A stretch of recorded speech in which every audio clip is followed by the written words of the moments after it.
السلام علیکم د ډیوا قدرمنو لیدونکو او کتونکو لیدونکو واشنگټن ډي سي نه زه وکیل خان یم. خبرې اترې کوو نن په دې مرکه کې په دې پروګرام کې د ډیوا خبریال فاروق فراق صاحب سره به خبرې اترې کوو چې د اختر په موقع کله چې اختر وي که غړوکی اختر وي او که لوی اختر وي نو پښتانه هلکان ځوانان چکرو لځي. خو سږ کال ویل کېږي چې ډېر زیات رش د پښتو په فلمونو باندې هم داسې چې کم چې د اختر دپاره ریلیز شوي دي کوم فلمونه ریلیز شوي دي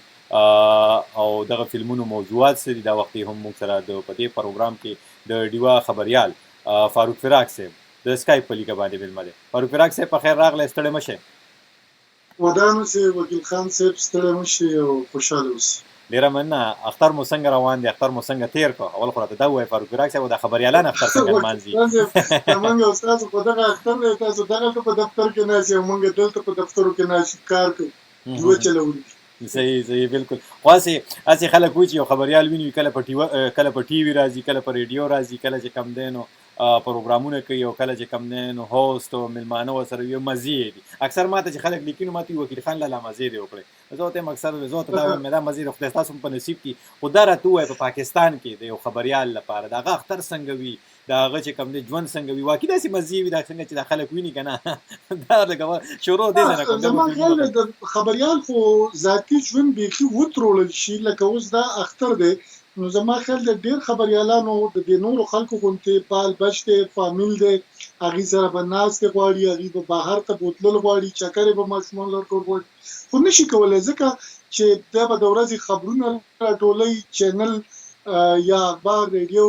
ټي وي، دا خو په صحافي روان دي، په خبریال روان دي. او که خبریال چکر له لاړو نو د هغې خېټه به څوک ډکوي؟ نو خبریال کله هم اختر نه وي، البته چې فارغ لمحې ورته پیدا شي یا په خپل مصروف ژوند کې وباسي، هغه د ده ژوند وي او دی خپلو بچو ته ورکړي، بیا هم پکې د ده ځان له ژوند ډېر کم وي. صحیح. مطلب هغه مزې چې کومې ښکاري نو هغه مزې نه وي. وکیل خان لالا په مزو کې نه دی، مطلب فاروق فراق صاحب هم په مزو کې نه دی. صحیح. راځو فاروق فراق صاحب، تاسو یو ویډیو خپره کړې او هغه د ډیوا په فیسبوک باندې پرته، زموږ اورېدونکي کتي هم شي. فلمونه ریلیز شوي دي د اختر په موقع باندې، هلکان پښتانه ځوانان که چکرو له ځینو د فلمونو باندې هم ډېر رش دی. اول خو راته دغه ووایه چې کوم فلمونه ریلیز شوي دي، آرټسټان پکې څوک دي او د دغه فلمونو موضوعات څه دي، دغه لږ زموږ اورېدونکو لیدونکو ته ووایه. صحیح. دا ځل په وړوکي اختر باندې وکیل خان صاحب نسبتا د نورو کلونو نه کم فلمونه ریلیز شوي دي. په تېرو 3-4 کالو کې که موږ ګورو نو د دغه فلمونو شمېره به د 8 نه نیولې تر 6 پورې وه په 4 کلونو کې. خو دا کال چې موږ ګورو نو نوي د پښتو یوازې 3 فلمونه ریلیز شوي دي او یو ورسره زوړ فلم د پېښور په سینماګانو باندې چلي. دغه 3 فلمونه چې کوم دي د هغې نومونه دي خانداني ګندګیر دی یو،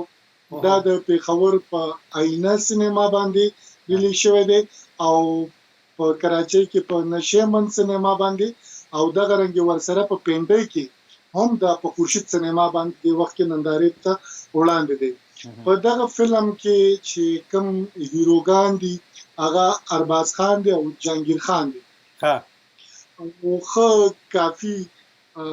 رش راکاږي. او د فلم موضوع چې دی نو هغه دشمنی ده، شراب دي، نشې دي، منشیات دي، وایي چې بیا د دې په نتیجه کې به د یو تن ژوند څنګه تېرېږي، خاندان ته به د هغه اغیزې به څه دي. بل فلم چې ریلیز شوی دی د هغې نوم دی دې ته بدماشي وایي، او دا د پېښور په صابرینا سینما او د کراچۍ په آفشا سینما باندې ریلیز شوی دی. په دې فلم کې مرکزي رول چې چا لوبولی دی هغه ارباز خان دی، د سره هیروین چې کومه ده هغه آفرین ده، د پنجاب یو کوچنی ده، او دغه رنګې جهانگیر جانی پکې دی، د جیا بټ ته پکې عجب ګل هم په دې فلم کې شته دی، او د عجب ګل سره لیلا خان یو جنۍ د هیروین په توګه کار کوي. دا فلم چې کوم په صابرینا سینما په پېښور کې ریلیز شوی د مسافر پروډکشن لخوا، نسبتا په مارکیټ کې چې څونه ماته پوښتنه وکړل نو خلک وایي چې ښه دی، یو خو په عصري ټکنالوژۍ باندې سمبال دی او بل د سکرپټ سره هم څه خواري شوې ده. خو د فلم موضوع چې کومه ده د درې واړه فلمونه چې کم خواره شوي دي نوي د دې موضوعات یو دي نشي تماشې بدمعشي د دې نه خواته بل موضوع پکې نشته دا خو شو دې ته بدمعشي وای د دې په مقابله کې جوخ همدغه د سینما دیوالونه هم د دواړو یو بل سره لګیدلي په پیښور کې ارشد سینما ده هغه کې بل فلم لیک شوی دی دې ته لوفري وای او دا د شاهد خان فلم دی بده کې شاهد خان په خپل د هیرو په توګه باندې کردار ادا کړی دا غ سره په سایت کې ارباز خان هم دی جهانگیر هم دی مهک نور نوم یو جنې هغه پکې هیروینه ده او د زړو فلمونو هیرو چې دی اسف خان هغه هم پکې د پلار رول ادا کړی دی همدغه رنګ د پیښور په شمه سینما باندې د بدمله فلم دنداري ته وړاندې شوی دی هغه کې هم جهانگیر دی ارباز دی او آفرین صحیح ځان ته ګورم را ګورم دا په دمله او دا چې څونه چې ګورم ځان ته مې لږ پام چې ګډ وډ په ملک ذات له فاروق فراق صاحب خو کیسه دا ده ډېر کامنټونه ډېر پیغامونه را روان دي خو یو پیغام او هغه خامخا د پروګرام برخه جوړوم ټول به وایم خو سالو افریدي صاحب دی فلمونو کې وی ډېر عیاشي ده دی وی د پښتنو کلچر داسې نه دی دغه فلمونه چې کوم تاسو یاد کړو واقعي عیاشي ده پکې او کلچر ته زیان رسوي دغه پښتو فلمونه چې کوم او بیا په رش هم دومره زیات دی فاروق فراق صاحب په دې فلمونو کې خو کلچر زما خیال دی نشته دی دا د ساتیری ذریعہ دي او صرف د کاروباري بڼې په اساس جوړیږي ما بار د دې فلم سازانو سره خبره کړې ده پرون هم زه په ارشد سینما کې ناستم د شاهد خان سره دغه فلم هیرو هم دی په خپل دې ته لوفري وای هغه سره مې دا خبرې کولې چې فلم ولې تاسو د دې موضوعاتو نه راوباسئ چې په دې کې به تزي وي شراب وي فحاشي وي دا هغه ما ته وایي چې نه بس زمونږ په کې قسم یو خلک زمونږ دا فلمونه خوښوي نو مونږ یې جوړو کنه او زه درته رښتیا وایم فحاشي خو تر ډیره حده پکې شته دی خو داسې هم نه ده چې یعنی دغه فلمونو کې څه ښودل کېږي دا څوک نه خوښوي هغه ډیر کم خلک دي چې دغه به نه خوښوي زه پرون چې ما د دې سینماګانو لیدنه د نږدې نه وکړله وکیل خان زه حیران شوم چې ما په خپل ټول ژوند کې دونه رش په سینماګانو باندې نه ولیدلې الان کې دغه وخت چې موږ په پاتانې باندې فلم کتلو او رش به هغه وختونه راتریات کړ د 3 بجو شو ختمه وا او په 6 بجې به بل شو شروع کېدل په ارشد سینما کې او ما چې وکړو نو د هغې د دروازې مخې ته یا د ګیټ مخې ته هغه بندې وي او د هغې مخې ته تقریبا د 1000 نه زیات کسان ولاړ په انتظار چې شو به کله ختمېږي موږ به ننوځو فلم وګورو ټکټ اخیستل پکې چاته مشکل دي په ډک سوزکي د کلونو راځي ډاکټر راځي ایون د ګاډو د ودرولو چا سره هغه نه وي موخه چې زه به چېرته ودرم یو که ګاډی رانه چا یو دي سي کغلو پټ کو پټ دیږي خو چې فلم وګورو او دغه فلمونه ګورو چې په دې کم کې فحاشي ده د کم قصې د لوفرۍ د ګندګۍ د دې نه تاویږي که ښه فلمونه ما یو فلم ساز ته وویل د فلم په سیټ باندې مې د ډیوې دپاره یو ریپورټ جوړولو ما ویل چې په هند کې په ډېرو حساسو موضوعاتو باندې اوس زموږ په ګاونډ کې د فلم جوړیږي تاسو ولې فلم د شرابو د بوتل نه د کلاشنکوف نه او د جنۍ نه ونه ایستی شو هغه ما ته ویل چې داسې فلم مو جوړ کړو چې فرض کا په ملالې باندې مو جوړ کړو په بادشاه خان مو جوړ کړو په احمد شاه ابدالي مو جوړ کړو نو هغې ته به بیا نه شو تواني به شو د هغه یو فلم به شو د روزګار به بیا پرېږدو خپلې پیسې به هم راته راستل او دا حقیقت دی من سره 2 قسمه ذهنونه په یو وخت باندې چل یو د عوامو یو د خواصو خواص چې هغه په وړو کې د مال دی برابر دي عوام ډیر زیات د عوامو ذهني کچ هم دغه دي چې کم هغې ته په سینماګانو کې ښه هغې باندې دغه شی نو اثر کړی او هغې د دغه سټایل نه راوځي هغې چې سینما نه راوځي همغه د جهانګیر خان پر کې کلیوان هم کولاو کی پنسم پډوخي او سټایل هم مطلب او خرش هم پیدا خلک ولا هم را روان دي تاسو وایي چې پلاتفورم خو دا راته وایي فاروق فراق صاحب دغه ویډیو ما کتل واقعي ډیر زیات رش تل تکي په ټیکټونو هم او د قدم کې خودو زینه خلک گاډي هم پری دي دغه شانتي په دې پښتنه سیمه پښتنه خاوره په خصوصي توګه موږ ذکر کوو، بیا د خیبر پښتونخوا ډېر زیات تشدد هم لیدلی شوی دی، ډېرې دماکې، ډېرې چاودنې او ډېر دغه قسمه په سینماګان خلکو کې یره طرحه دغه شانتې که نه بس یره طرحه ختمه شوې ده، داسې نشته دی؟ نه نشته وکیل خان، دا خو یو فطري خبره ده چې کم خلک د څه سره ډېر نږدې پاتې شي نو په هغې کې عادت شي. زمونږ د خاورې دونه غمونه، دومره دردونه، دومره چاودنې ولیدلې چې سهار به په قیصه‌خانۍ بازار کې چاودنه وشوه، دماکه به وشوه په نږدې وختونو کې، ماښام به هلته په فوټپات خلک روټۍ ته ناست وو، روزګار به کېدلو، خلک به شاپینګ به کولو. دغه یو خو دغه شی نه دي چې خلک د دې سره عادت شوي دي. بله مهمه خبره دا ده چې زمونږ په خاوره کې خلکو ته د تفریح ډېرې کمې موقع دي. داسې پکې څه نشته دی چې هغې که سینما ته نه ځي نو په دغه بله لاره باندې به لاړ شي، هلته به څو شېبې خوندورې تېرې کړي. لکه د مثال په تور دلته سټیج نشته دی، دلته میلې نشته دی، کومه چې به د نن نه 40 کاله مخکې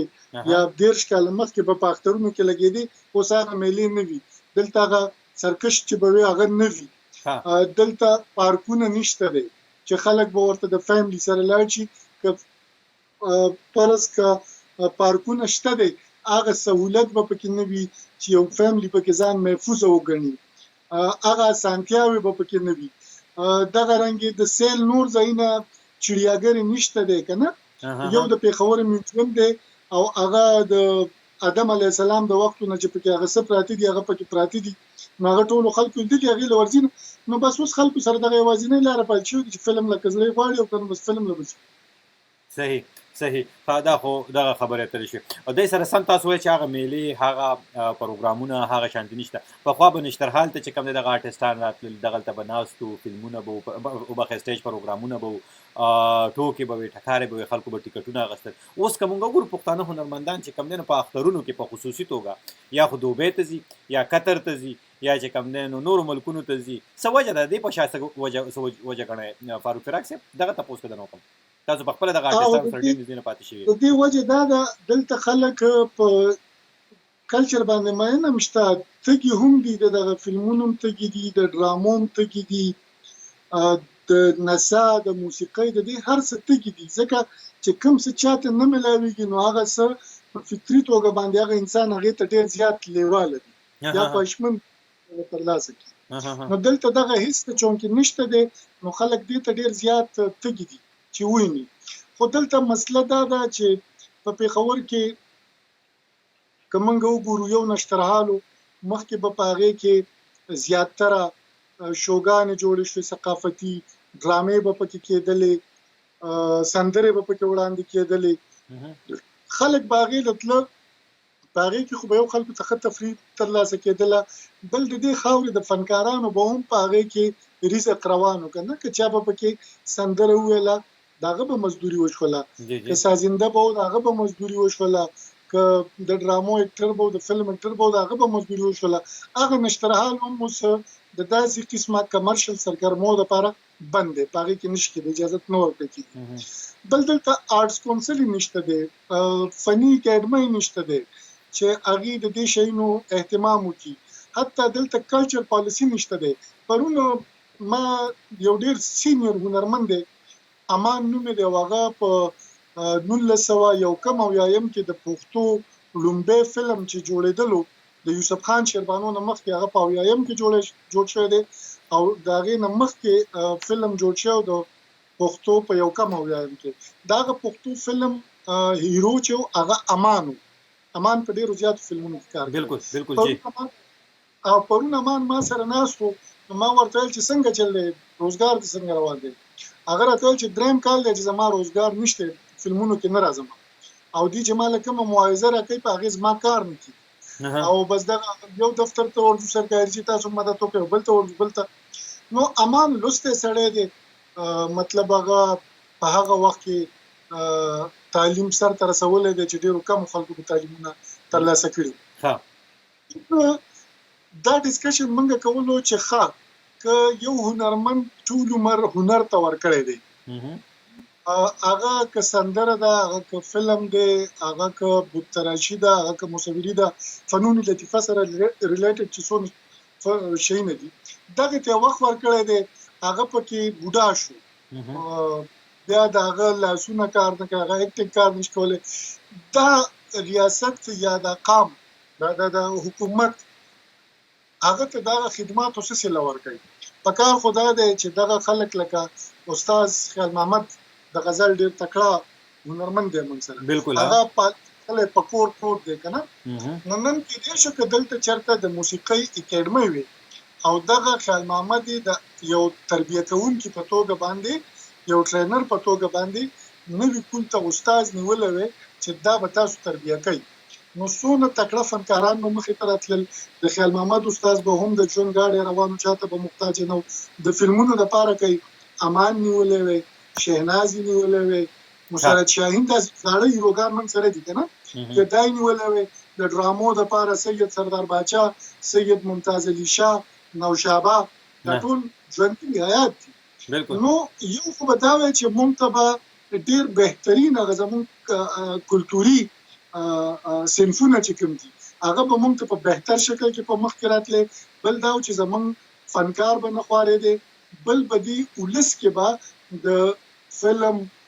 علم، ادب، هنر د دې یو شعور به پکې راتللی او فنکار ته به بیا ضرورت نه و چې هغه د اختر په موقعو باندې دوبۍ ته لاړ شي، قطر ته لاړ شي، یو خوا بل خوا لاړ شي او هلته شوګانې وکړي. خو د بدنصیبۍ نه ما تاسو ته وایي چې دلته د کلچر لپاره تر اوسه پالیسي نشته دی چې داسې حالت وي نو څه به کوي یو فنکار؟ بسي به بهر به دغه شوګانې موګان کوي. صحیح. او دا فنکاران دا کاران دا چې په خپله کې چې کوم دی نو دوی خپله کې څومره یو موټي دي، څومره یو ځای دي. فاروق فراق صاحب تاسو چې وینئ دغلته کې سوري لږ تاسو که ریپیټ کړئ. تاسو خو وایئ چې د حکومت او د سرکار لخوا داسې نشته او دغه فنکاران کله دوبۍ او د ښه ژوند په خاطر او د ښه پروګرامونو په خاطر نورو ښارونو ته، غټو ښارونو ته، غټو ملکونو ته، یا چېرته چې د دوی کار ښه وي هلته هغه هلته ورځي. خو پوښتنه مې دا ده چې په خپله کې دا فنکاران، دا کاران، دا کوم لوی نومونه چې تاسو واخیستل، دوی په خپله کې څومره یو موټي دي، څومره یو ځای دي، څومره اتفاق کې دي چې د خپل ځان لپاره په خپله کار وکړي، په خپله باندې چې کم دی نو خپل ژوند ښه کولو لپاره، د خپل بچو ژوند ښه کولو لپاره. نو تر اوسه پورې خو د دې کال 2018 پورې نه د تیر کال پورې خو داسې هیڅ نه لیدل کېدل چې د فنکارانو ترمنځ ما کومه یونیټي یا یووالی لیدلی وي. حتی چې په ډېرو ښو بدو کې دي د یو بل تپوس نه کوي، د ځانځانۍ په غم کې وي. هر سړی وایي چې به زه کار پیدا کړم، دا بل که څنګه وي د هغه نه ناخبره وي. اوس چې دي د حالاتو سختو سوکړۍ په تېرې شولې، اوس په نږدې ورځو کې زه وینم چې ځینې هغه سینیر فنکاران چې دي ته اوس نه په ټي وي باندې د کار کولو موقع شته دی، نه ورته په فلم کې د کار کولو موقع شته دی، نه ورته په سټیج د کار کولو موقع شته دی. نو دوی اوس یو ځای شول، یو تنظیم یې جوړ کړی دی او هغه هم صرف د دې دپاره یو ځای شوي، یو عرضي ضرورت یو ځای کړي وو چې دلته د پښتونخوا حکومت دې هنرمندانو ته د اعزازیې په نوم باندې 10,000 روپۍ میاشت ټاکلې وه او په هغې کې لانجې کونجې راغلې وې ځینې فنکارانو ته چې ورکړی شوې وې. هغه خو ټیک وه، خو څوک چې د دې لړۍ نه بهر پاتې شوي نو هغوی په عدالتونو ته تللي او ویلي چې یاره موږ هم مستحق یو، موږ ته هم دا پیسې راکوئ. نو بیا به دې دا پیسې بندې شوې وې، چا چې اخیستې په هغې هم بندې شوې وې. دغه د پیسو بندش دا فنکاران بیا خپلو کې په ارضي توګه باندې یو ځای کړل، لکه دې کیمپ هم د خپلو احتجاجي کیمپ هم د خپلو حقونو دپاره ولګولو د پریس کلب مخې ته. په هغې کې لکه لوی لوی فنکارانو، آصف خان به زه یاد کړمه،